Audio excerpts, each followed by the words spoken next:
thought we could now talk about the middle school years, which are Yes. very tricky, right? Pre-adolescence, 10, 11, 12. So in this age group, what stress factors do you see? Have you seen in your practice?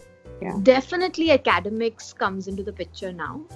Mm, Even though academics has been present even for the younger kids, now it becomes something which children identify as a bit stressful, especially if they are not being able to perform the way their teachers and their parents expect them to.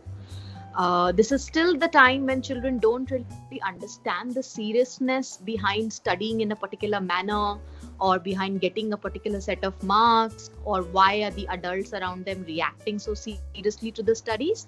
But it becomes academics does contribute to the yeah. stress. And then again, friendships become another major factor here, because now we see different themes in friendship. Whereas earlier it was about play, now it is about having your own circle, being identified as popular, not so popular.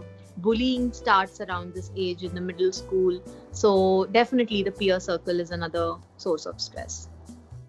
Right.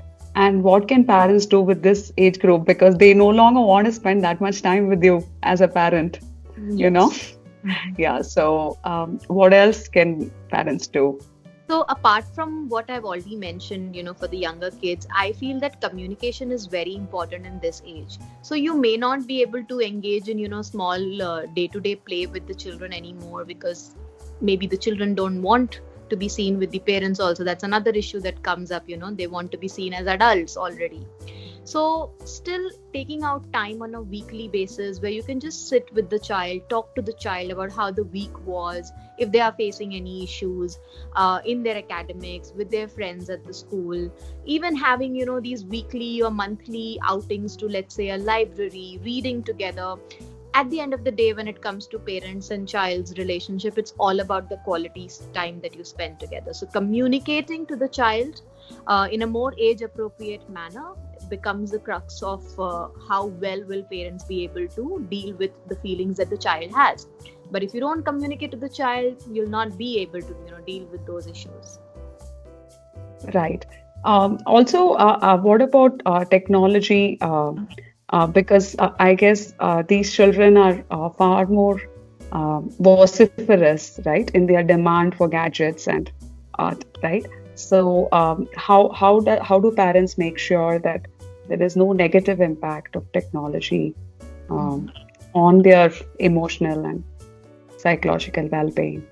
Okay. As you pointed out, yes, technology is something we cannot eliminate in this age. Children are much more aware. They also at times know more about the technology than we Yeah. do.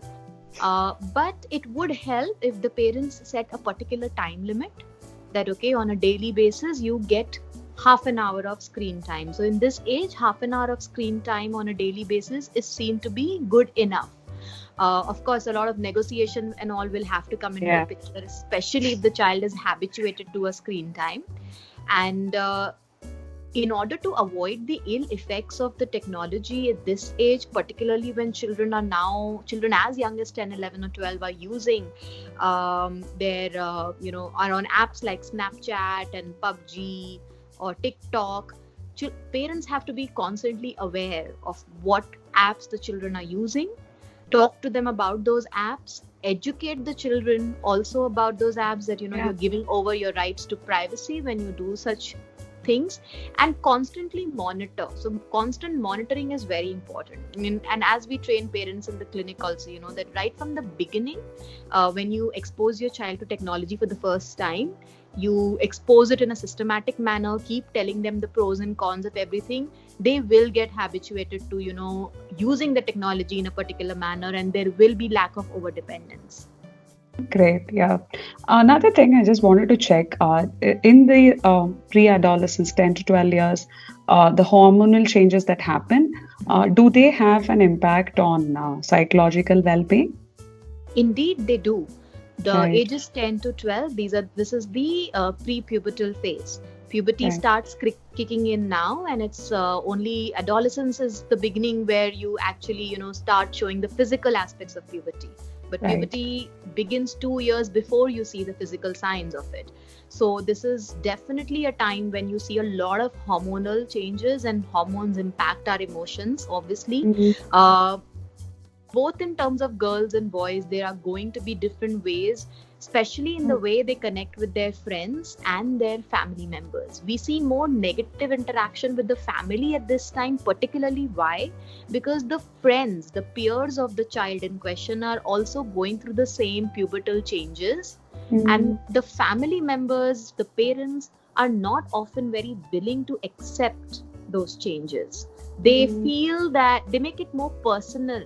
They feel that the child is misbehaving, and then you have to make the parents understand that this is something very natural. It's a transition in the child's life.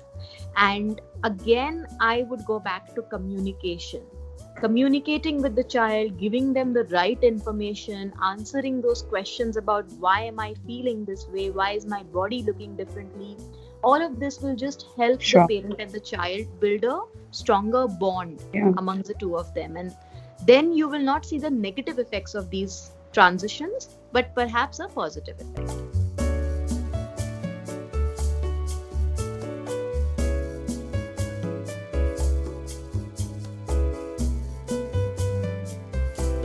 If you liked and enjoyed the video and the content, please hit the subscribe button below and hit the bell icon to be notified of all new videos that we release on our channel.